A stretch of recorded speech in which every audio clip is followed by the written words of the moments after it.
Hello guys, welcome to the channel English by heart and my name is Tarun Swami. और जैसा कि आप देख सकते हैं यहाँ पर आपके लिए मैं लेकर आया हूँ एसएससी सीजीएल और सीपीओ का इंग्लिश का पूरा सिलेबस, वो भी डिटेल के अंदर। जितने भी स्टूडेंट्स जो तैयारी कर रहे हैं एसएससी सीजीएल की, जो कि अभी अगस्त या सितंबर में होने वाला है, उन सभी के लिए यहाँ पर हम बात करेंगे कि इंग्लिश का जो सिलेबस है वो क्या होता है। क्या जो हमें सिर्फ कोचिंग में पढ़ा दिया जाता है नाउन से लेके कंजंक्शन, क्या सिर्फ वह पेपर में आने वाला है? क्या मैं सिर्फ उनको पढ़ के पास हो जाऊंगा? और मुझे मेंस के अंदर कैसे तैयारी करनी चाहिए, मेंस का पेपर किस तरीके से आता है, यहाँ पर हम डिस्कस करेंगे प्रीवियस ईयर के पेपर्स। और उसी के बिहाफ पे हम देखेंगे 2026 के अंदर जो सीजीएल का पेपर होने वाला है उसकी क्या आपकी जो स्ट्रैटेजी है वो क्या रहने वाली है, उसके अंदर क्वेश्चंस कैसे आने वाले हैं और मुझे उसको कैसे प्रिपेयर करना है। तो आइए हम शुरुआत करते हैं प्रीवियस ईयर के पेपर। और ये जो पेपर है वह है आपका 2025 के सेकंड शिफ्ट 12 सितंबर को जो हुआ था। अगर आप देख सकते हैं यहां पर आपको एंड में या बीच में आपको पता पड़ेगा कि हमारे पेपर में वेटेज किसका कितना रहता है। तो देखते हैं पहला question, that is of vocabulary, जिसके अंदर एक वन वर्ड सब्स्टिट्यूशन पूछा गया है। यह आपके वोकैब का क्वेश्चन है। देन इसके अंदर आपके सिनोनिम पूछा गया है, यह भी एक वोकैब का क्वेश्चन है। तो हमने देख लिया है दो वोकैब के क्वेश्चन है। देन यहां पर आप देख सकते हैं कि ग्रामर का क्वेश्चन है। देन यहां पर आपका पैसेज चालू हो गया है, that is of reading comprehension. इनका एंड में अपन टोटल में लिखा हुआ है, आपके आएगा एंड में पूरा टोटल कितना हुआ। फाइन। फिर आप देख सकते हैं यहां पर ये दो आपके आरसी के क्वेश्चंस रहे थे। फिर जब हम बात करते हैं वापस ये पूरा पैराग्राफ ही चल रहा है, उसके फिर दो क्वेश्चन है। फिर यहां पर एक आरसी का है और एक आप देख सकते हैं यहां पे एंटोनिम पूछा है, that is of vocabulary. Fine. हमने इससे पहले वाले वीडियो में देखा था जिसके अंदर हमने बात करी थी कि एसएससी के अंदर आपके 25 क्वेश्चन रहने वाले हैं, जो कि आपके 2 मार्क्स का एक क्वेश्चन रहता है, तो टोटल 50 मार्क्स की आपकी वैल्यू रहती है। और आपको बता दूं, अब एसएससी के अंदर भी आपके जो है यहां पर सेक्शन वाइज आपके टाइम लिमिट रहती है, तो कृपया करके टाइम का जरूर ध्यान रखिएगा। तो ये जो 25 क्वेश्चन हम देख रहे हैं अभी हमने देखा, अब यहां पर यह एक क्वेश्चन आपके ग्रामर का है जिसके अंदर आपके इनडायरेक्ट, अगर आप देखेंगे आपके एसएससी का जो पैटर्न है वह आपके पहले है ना, पहले आपके 2020 तक आपके वह एक्टिव पैसिव सिर्फ मेंस में पूछे आते थे। But now I can see that active passive और नरेशन के जो क्वेश्चंस हैं वह आपके प्रीवियस में भी आ रहे हैं, लाइक प्रीलियम्स में भी आ रहे हैं, सॉरी। और प्रीलियम्स में भी आप देख सकते हैं आपके एक्टिव पैसिव भी आते हैं और आपके डायरेक्ट इनडायरेक्ट भी आते हैं। Now this is of grammar, this is of vocabulary. तो एक ग्रामर का क्वेश्चन हो गया, एक वोकैब का हो गया। इनके टोटल मैंने एंड में दिए हैं, सो अभी आपको करने की जरूरत है नहीं। यहां पर एक ग्रामर का है और एक स्पेलिंग का है। यहां पर आप देख सकते हैं डायरेक्ट स्पीच, स्पेलिंग की जब मैं गाइस बात करता हूं तो आपके हर पेपर में दो जो क्वेश्चन है, दैट मींस जो 4 मार्क्स है वह आपके स्पेलिंग के रहने वाले हैं। 50 में से दो क्वेश्चन स्पेलिंग के आते आते हैं, but it can be a mix of spelling plus vocabulary. Fine. जैसे कि आप देख सकते हैं spelling of drug effect psychology field, यहां पर जो ये पूछा है कि ड्रग इफेक्ट साइकोलॉजी फील्ड, तो यह एक आपका वन वर्ड सब्स्टिट्यूशन भी हो गया, प्लस आपको यहां पर उसकी स्पेलिंग भी आनी चाहिए। तो यह जो क्वेश्चन है यह वोकैब प्लस स्पेलिंग का मिक्स है।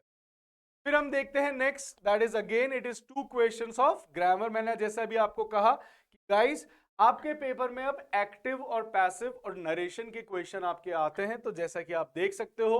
और यहां पर यह एक क्वेश्चन आपके ग्रामर का है, कंजंक्शन कौन सा लगेगा। Then we have again here it is active passive का पूछा गया है। फिर हम देखते हैं दैट इज रीअरेंजमेंट। रीअरेंजमेंट किस में आता है? आपके आरसी में। इसमें ग्रामर नहीं लगती, आपके वोकैबुलरी का वैसे रोल नहीं होता। मुझे पढ़कर समझ में आना चाहिए तभी मैं इसका सही क्रम बता सकता हूं, अदरवाइज नहीं। मुझे पहले ये पढ़कर समझ में आना चाहिए, फिर मैं इसके ऊपर कोई वोकैब जो समझने के लिए मुझे चाहिए उसकी पड़ती है। अभी हम बात करेंगे जो मेजर आपके 3 एरियाज होते हैं, कोई भी जो एग्जाम होता है उसके अंदर आपके ग्रामर रहती है, आपके वोकैब रहती है। अब यहां पर आपने देखा दो आपके एरर के क्वेश्चंस आए हैं direct. Then you have seen it is one again spelling and then it is one vocab, कि एक ही वर्ड को जो होमोनिम्स है, आजकल आपके होमोनिम्स आते हैं, तो सेम सेम साउंड है, सेम स्पेलिंग है, बट उनकी मीनिंग अलग अलग होते हैं, they are known as homonyms. जैसे कि आपने देखा होगा आपके वेज, वेज एक तो होता है जो वेजेस होते हैं, और एक इसका मीनिंग होता है जो आप भत्ता देते हो। और भी आपके ऐसे वर्ड्स हैं जैसे कि कैरेट, कैरेट एक तो होता है आपका गाजर, एक होता है इंसेंटिव्स। तो एक ही शब्द के जब दो आपके मीनिंग मिलते हैं तब हम उसको कहते हैं होमोनिम्स। फाइन, अब हम देखते हैं यहां पर एक ग्रामर, एक वोकैब, यहां पर आपके फिर इडियम्स पूछा गया है, लीव नो स्टोन अनटर्न। मेरी एक सीरीज भी चली थी जिसके अंदर मैंने आपको बहुत सारे इडियम फ्रेजेस, उनके पीछे की कहानियां, उनके ओरिजिन मैंने सुनाया है, और उनको मैंने अलग अलग करा है, जैसे कि आपके फर्नीचर से रिलेटेड आपके इडियम्स एंड फ्रेजेस हो गए, आपके कपड़ों से रिलेटेड हो गए, आपके बॉडी पार्ट से रिलेटेड, लोगों के जो नाम पर होते हैं जिनको हम एपोनिम्स कहते हैं, वह भी मैंने आपके लिए रिकॉर्ड करे हैं, तो आप वो प्रीवियस वीडियोस में जाके देख सकते हैं। जिनको भी इडियम्स याद करने में प्रॉब्लम हो रही है, बिकॉज मेरा एक ही उद्देश्य है, मैं स्टूडेंट को कैसे वोकैब बाय हार्ट करा दूं, याद करा दूं, और यही मेरे चैनल का नाम है, दैट इज बाय हार्ट। और आप जैसा कि देख सकते हैं दैट इज ऑफ आरसी। आइए अब हम देखते हैं कि पिछले साल एसएससी का जो पैटर्न था वो क्या रहा। तीन मेजर सेक्शन आपके पेपर में आते हैं, वोकैब, ग्रामर एंड आरसी। यहां पर आपके 7 रहे, 9 रहे, 7 रहे, 6, 10, 7, 9, 8, 6, 10, 7, 6, तो लगभग इनका वेटेज सेम सेम सा ही रहा है। अब जब हम बात करते हैं इन तीनों की कि मैं इन तीनों की तैयारी कैसे करूं, तो आइए हम बात करते हैं, ये अलग अलग शिफ्ट के और अलग अलग पेपर्स के वेटेज मैंने यहाँ पे निकाल के बच्चों के लिए बताया है। तो गाइस, आप सिर्फ बच्चे लोग सिर्फ ग्रामर पढ़ के चले जाओगे तो भी आप पास नहीं होगे, सिर्फ वोकैबलरी कर ली तो भी पास नहीं होगे, या फिर आपने सिर्फ रीडिंग कॉम्प्रिहेंशन कर लिया तो भी हम पास नहीं होंगे। That means we have to be flair, हमें इन तीनों में फ्लेयर बनना है। फाइन, अब हम बात करेंगे कैसे बनना है। ये सभी स्टूडेंट जानते हैं कि yes, if I have to clear my CGL या सीपीओ का एग्जाम, तो मुझे इन तीनों एरियाज में अपने आप को डेक्स्ट्रस करना होगा, अपने आप को निपुण करना होगा, अपने आप को फ्लेयर करना होगा। लेकिन कैसे? जब मैं बात करता हूं वोकैबलरी की, तो सामने सबसे बड़ी प्रॉब्लम आती है कि इतनी जो है इस वोकैबलरी को हम याद कैसे करें। गाइस, मेरा एक क्वेश्चन है आप सभी से कि मैं वोकैबलरी की जो प्रॉब्लम आती, क्या किसी शब्द को जानना मेरे लिए प्रॉब्लम है, या उस शब्द को लंबे समय तक याद रखना मेरी प्रॉब्लम है? जानने के लिए तो मैंने अपना फोन निकाला और 1 सेकंड में मैंने जान लिया। मान लो जैसे कि एक वर्ड है लिबर्टी, सभी ने सुना होगा, राइट? या फिर एक वर्ड है नेस्ले, आप सभी ने सुना होगा, खाया भी होगा, किटकैट आती है, इसकी मैगी आती है, नेस्ले की है। तो अगर आपने नेस्ले या लिबर्टी सुना है गाइस, तो नेस्ले और लिबर्टी वह शब्द है जो आपने बहुत बार सुने हैं। क्या मेरी प्रॉब्लम इन वर्ड्स को मीनिंग जानना है या इनको लंबे समय तक याद रखना है? कि हाँ, इनको याद रखना है। तो अब मैं इनको लंबे समय तक याद रखूं कैसे? जैसा कि मैंने आपको हमेशा कहा है कि अच्छा टीचर या जो भी अच्छे आपके कोचिंग इंस्ट्रक्टर हैं वो कौन होंगे? क्योंकि किसी ने कहा है कि मैं अपने गुरु की पहचान करूं कैसे। ये बुद्धा से ही पूछा गया था, क्योंकि आप देखते हैं आजकल बहुत सारे गुरु हो रहे हैं, तो हम गुरु की पहचान करें कैसे? ऐसा गुरु जो आपको बिना बोले आपको वो चीज आप तक पहुंचा दे। तो ऐसे गुरु जो कि आपको वोकैबलरी बिना आपको बोले, आपको कहानियों के माध्यम से याद करा सके कि हाँ, टीचर जब तक वोकैब के अंदर है, मुझे याद करना है। और अगर टीचर आपको याद करने के अंदर हेल्प नहीं कर रहा, तो टीचर ने फिर क्या करा? अब मान लो मैंने वर्ड बोला और मैंने आपको इसके लिए बता दिया, इसका सिनोनिम फ्रीडम होता है, राइट? अब आपने इसके सिनोनिम्स लिख लिए, ये तो आप डिक्शनरी से खुद स्वयं घर पर बैठ के भी लिख सकते हैं। उस टीचर ने क्या करा, राइट? तो अगर आपको कोई टीचर चाहिए तो वह होना चाहिए जो कि आपको याद करा सके। लेकिन क्या सिर्फ आप टीचर के एंडेवर्स पर ही डिपेंडेंट रहेंगे कि उनके जो एफर्ट्स है, ये भी गाड़ी का नाम आता है, तो जितने भी टीचर्स अपने एंडेवर्स लगा रहे हैं, क्या आप उसी के भरोसे बैठोगे? मान लो मैंने आपको 5-4 वर्ड्स याद करा दिए, लेकिन अंग्रेजी के अंदर हमारे पास 15 लाख शब्द है, उससे भी ज्यादा है ना। कोई एक बहुत ही बड़े फेमस टीचर कह रहे थे कि अंग्रेजी में 1.5 लाख शब्द है। अरे नहीं, अंग्रेजी में 1.5 लाख के शब्द, मैथ्स के बहुत फेमस टीचर हैं, तो वह 1.5 लाख शब्द नहीं, हमारे 15 लाख शब्द हैं, फाइन। और इंग्लिश के अंदर 15 लाख से भी ज्यादा है, 16 लाख हो सकते हैं, 15.5 लाख हो सकते हैं, बट उसके आसपास माने जाते हैं और हर साल ऐड होते रहते हैं, राइट। तो अगर आज मान लो टीचर ने अपने आप को 5,000 शब्द याद करवा भी दिए, तो क्या गारंटी है कि यह उन 15 लाख शब्दों में से, ये 5,000 में से आपके पेपर में 10 या 5 या 7 वही आने वाले हैं? कोई गारंटी नहीं है। तो हम क्या करें ऐसा जिससे कि हमारे पेपर में आने वाले शब्द जो हैं उनकी संभावना बढ़ जाए कि मैं जो पढ़ूं वही पेपर में आए। इसके लिए मुझे एग्जामिनर के पॉइंट ऑफ व्यू से देखना पड़ेगा कि एग्जामिनर हमारे पेपर में वर्ड्स कहां से लाते हैं। अगर आपने पेपर्स देखे हों तो आपके पेपर में ये दोनों वर्ड्स भी आ रखे हैं, ये भी पूछा जा चुका है। तो सबसे पहले एग्जामिनर कहां से शब्द देखता है? ऐसे शब्द जो हमारे मिलियू में है, जो हमारे मिलियू में है गाइस, हमारी सराउंडिंग्स में है। अगर हमारी सराउंडिंग्स में कोई शब्द है और अगर आप पढ़े लिखे, तो अगर आप उन शब्दों को देखते हैं तो वह शब्द आपके लिए कोई ग्राफिटी नहीं है, वो आपके लिए डिजाइन नहीं है, आप उसको पढ़ सकते हो। और अगर आपने उसको पढ़ लिया तो कृपया करके सर्च करा करें डिक्शनरी में, बिकॉज जब आप किसी चीज को ढूंढने में अपने एंडेवर्स लगाएंगे तो वो आपको ज्यादा लंबे समय तक याद रहेगा। क्योंकि याद करने के लिए अंग्रेजी में शब्द होता है, it is not learn. Learn का मतलब सीखना होता है, that's why we learn swimming, we learn driving. और रिमेंबर का मतलब भी क्या होता है? रिमेंबर का मतलब होता है दोहराना, ना कि याद करना। लेकिन मैं उसको दोहरा कब पाऊंगा? जब वो पहली बार मुझे याद होगा। उसके लिए जो शब्द होता है that is by heart. That's why my channels name is by heart. तो कोई भी चीज मुझे पहली बार याद कब होती है? जब वो मेरे दिल को छू के, राइट। हम सड़क पे बहुत सारी गाड़ियां देखते हैं, हम सारी गाड़ियां याद नहीं रहती, लेकिन जो मेरे दिल को छू जाएगी वो मुझे याद रहेगी। इसलिए आपको टीचर्स कहानी के माध्यम से आपको हिस्ट्री पढ़ाते हैं, कहानियों के माध्यम से मैं आपको वोकैबुलरी याद करवाता हूं। और बहुत सारे जो अच्छे टीचर होंगे वो कहानियों के माध्यम से चीज याद करवाते हैं। कोई गाना गा के करवाता है, कोई कहानियों से करवाता है, राइट। क्योंकि वो अपने एंडेवर्स लगा रहे हैं बच्चों तक उस चीज तो बाय हार्ट हो सके। तो जब भी कभी आप किसी चीज ढूंढने में अपने एंडेवर्स लगाते हो गाइस, तो वो चीज आपके दिल को छू के जाती है और वो आपको ज्यादा लंबे समय याद रहती है। और आप खुद बताइए कि हमारे पेरेंट्स ने जब हमारी पढ़ाई लिखाई पर इतना वॉपिंग अमाउंट लगा दिया, तो क्या मेरा कर्तव्य नहीं बनता कि मैं स्वयं से कुछ ढूंढ लूं, पढ़ लूं? और यस, आपके मिलियन में से एग्जामिनर सबसे ज्यादा क्वेश्चन पूछते हैं। क्यों? जो बच्चा अपने सराउंडिंग्स में से नहीं सीख रहा, वह एक अच्छा एम्प्लॉय या जिसको मैं सिखा पाऊं। इसीलिए आप देखेंगे आपके बैंक की भी ट्रेनिंग होती है, आर्मी की भी ट्रेनिंग होती है, एसएससी की ट्रेनिंग होती है, सभी के रिटर्न के बाद में ट्रेनिंग होती है। और मैं किसको ट्रेन करना पसंद करूंगा? जो सीखने में अच्छा है या जो सीखने में खराब है? ऑफ कोर्स जो सीखने में अच्छा है। और सीखने में वही अच्छा होता है जो सबसे पहले अपने मिलियन में से सीखता है, अपने सराउंडिंग्स में सीखता है। तो आज आपके पास बहुत सारे वर्ड्स हैं जो आपके इर्द गिर्द है गाइस। तो फटाफट अपने इर्द गिर्द में से आप एक आदत डालें, डिक्शनरी अपने फोन में होनी चाहिए, चाहे आप इंग्लिश टू रखें या आप इंग्लिश टू इंग्लिश, जिस भाषा में भी आप कंफर्टेबल हैं। बट अगर आपकी जिंदगी में कोई भी शब्द अगर आपके सामने से निकलता है, अगर आपको उसका मीनिंग नहीं पता है, तो it takes hardly few seconds, but आप उसको सर्च कर लें।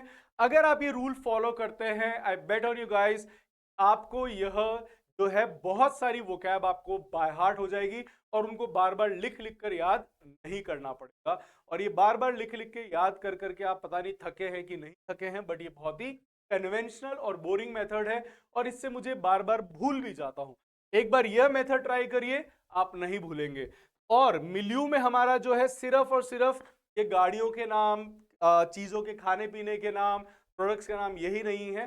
न्यूज़पेपर भी एक हमारे मिलियू का हिस्सा होता है, क्योंकि एग्जामिनर जो है वह मैगजीन भी पढ़ता है, वह न्यूज़पेपर भी पढ़ता है, आपके कमेंट्रीज भी सुनता है, न्यूज़ सुनता है, और एग्जामिनर अपने मिलियू में से भी देखता है। तो अगर मैंने मेरे एग्जामिनर के साथ मेरा मिलियू सेम कर लिया, सराउंडिंग सेम कर ली, तो फिर बहुत सारे चांसेस हैं कि मेरे एग्जाम में वही वर्ड्स आएंगे और एग्जामिनर मेरे पढ़े हुए रहेंगे, और मेरे एग्जाम में फिर जो वर्ड्स आएंगे वो मेरे भी पढ़े रहेंगे। इसीलिए अपने मिलियू में चीजों को पकड़ें, देखें, सर्च करें।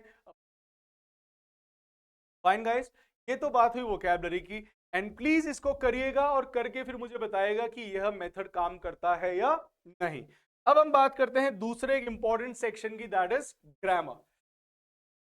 ग्रामर के साथ बड़ी इंटरेस्टिंग चीज है गाइस, हमने हमारे स्कूल के अंदर अलग अलग टीचर्स से, अलग अलग स्कूल के अंदर हम सभी ने अपने स्कूल्स में ग्रामर पढ़ी, लेकिन फिर भी हमें किसी को नहीं आती। क्या हमारे सारे शिक्षक खराब थे? ये तो संभव ही नहीं है। आप सबने अलग अलग स्कूल्स में पढ़ा, तो क्या सबके शिक्षक खराब थे? ऐसा नहीं हो सकता। फिर ऐसा क्या रहा कि हमारी ग्रामर आज तक अच्छी नहीं? भाई व्हाट इज द प्रॉब्लम कि हमें रूल्स याद नहीं रहते? यहां पर भी गाइस हमें सिर्फ थोड़ा अपना पढ़ने का तरीका चेंज करना पड़ेगा। ये जो आपने एक ढर्रा बना रखा है, जो पिछले 50-60 सालों से, 70 सालों से जो तरीका चला आ रहा है कि टीचर आएगा, ग्रामर के रूल लिखेगा, आप भी उसको लिखोगे, याद करोगे और आप एरर निकालने की कोशिश करोगे, लेकिन हो नहीं पाएगा। और जब भी मैंने कभी स्टूडेंट से पूछा है, आई टोल्ड यू मेरे को 18 साल हो गए पढ़ाते हुए, और मैंने जयपुर के अधिकतर बड़े बड़े इंस्टीट्यूट में पढ़ाया है और इंडिया के भी बड़े बड़े इंस्टीट्यूट में पढ़ाया है।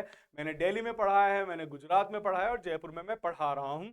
तो मैंने यहाँ पे जब भी कक्षा में पूछा कि गाइस आप एरर कैसे निकालते हो, तो हमेशा बच्चे कहते हैं कि सर हम पहले पढ़ते हैं, और आपके साथ भी हुआ होगा, आपने पढ़ा, सबसे पहले आपकी आत्मा की आवाज आती है नो एरर, होता है ना ऐसा, राइट? फिर उसके बाद क्या होता है, फिर आपको लगता है नहीं नहीं नहीं नहीं, एरर पूछा है तो एरर तो निकालना है, फिर पता नहीं आप उसको क्या करके, कैसा करके आप निकालते हो एरर, राइट? और जो गलत हो जाता है। और यहीं पर एक दूसरा बच्चा है जो लगातार इंग्लिश का न्यूज़पेपर पढ़ रहा है, इंग्लिश बोल रहा है, इंग्लिश सुन रहा है, जिनकी इंग्लिश की समझ अच्छी, समझ, हेलो गाइस, समझ। और अगर आप देखेंगे आपके एग्जाम के अंदर इंग्लिश की जब मैं बात करता हूं पेपर की, गाइस जरूर से देखिएगा, वहां पर आपके इंग्लिश लैंग्वेज लिखा हुआ आता है, ना कि एज अ सब्जेक्ट, राइट? तो आपको लैंग्वेज के ऊपर पकड़ होनी चाहिए, भाषा पे पकड़ होनी चाहिए। तो जिस बच्चे की अंग्रेजी की भाषा के ऊपर पकड़ है, जैसा कि मैंने एग्जाम्पल बहुत बार दिया है, मेरी सिस्टर, जब मैं पढ़ाने लगा और मेरी सिस्टर है वह भी एक इंग्लिश मीडियम बहुत अच्छे स्कूल में पढ़ी हुई थी, जयपुर से, कॉन्वेंट स्कूल से, तो उसकी बचपन से अंग्रेजी बहुत अच्छी थी। तो उसकी अंग्रेजी जब बहुत अच्छी थी, हुआ क्या करता था कि वो मुझे अंग्रेजी में डांट दिया करती थी। अब जब मैं अंग्रेजी का टीचर बना, तो मैंने देखा कि अब यही एक सही मौका है कि बदला लेने का। तो उसने मेरी बचपन से बेइज्जती करी है। तो मैं एक दिन उसके पास गया, एक बढ़िया सा सेंटेंस लेके, मैंने कहा इसमें एरर बता। अब उसने एरर फट से बता दिया। मैंने पूछा क्यों? बोली क्यों वो नहीं पता, एरर यही होगा। मैंने कहा यार बात तो ठीक है, स्टूडेंट्स को भी वहां लिखना नहीं है, क्यों? उनको भी सिर्फ पता होना चाहिए एरर कहां पर है। जिन बच्चे जो आप पढ़ते चलते हैं सही, इसीलिए देखिए ये ग्रामर कैसे आपके काम करती है अगर आप सही चीजें न्यूज़पेपर पढ़ते चलते हैं। यह एक मान लो आप रास्ता है, आप डेली इस रास्ते पे जा रहे हैं और सडनली उस रास्ते पे एक दिन कोई पिलर खड़ा हो जाए, तो अगर आप गुड ऑब्जर्वेंट हैं, अपने सराउंडिंग्स में आप देखते हैं, तो ये आपको पिलर दिखेगा, आपको लगेगा कि हाँ यार ये इतने दिन से नहीं था, आपको दिख गया। वैसे ही जो बच्चा लगातार सही ढंग से अंग्रेजी पढ़ रहा है, न्यूज़पेपर पढ़ रहा है, सुन रहा है, और वहां पर अलग से कुछ चेंज कर दिया जाए, जैसे कि अगर मैं आपको कहूं smoking is injurious for health, अब आपके कानों को अजीब लगा कि यहाँ पे फॉर नहीं आना चाहिए, यहाँ पे टू आना चाहिए। हिंदी में भी हम ऐसा करते हैं गाइस। मैंने अगर आपको कहा पक्षी पेड़ में बैठा है, तो पक्षी पेड़ में नहीं, पक्षी पेड़ पर बैठा है, अभी आपने पकड़ लिया, फाइन। अब आपने थोड़ी ना सोचा कि यार यहाँ पे रूल लगेगा कारक का, कारक के अंदर अपादान कौन सा है, सपादान ये फलाना ढीमका, नहीं सोचा ना, आपने फट से कर लिया। So make it a language.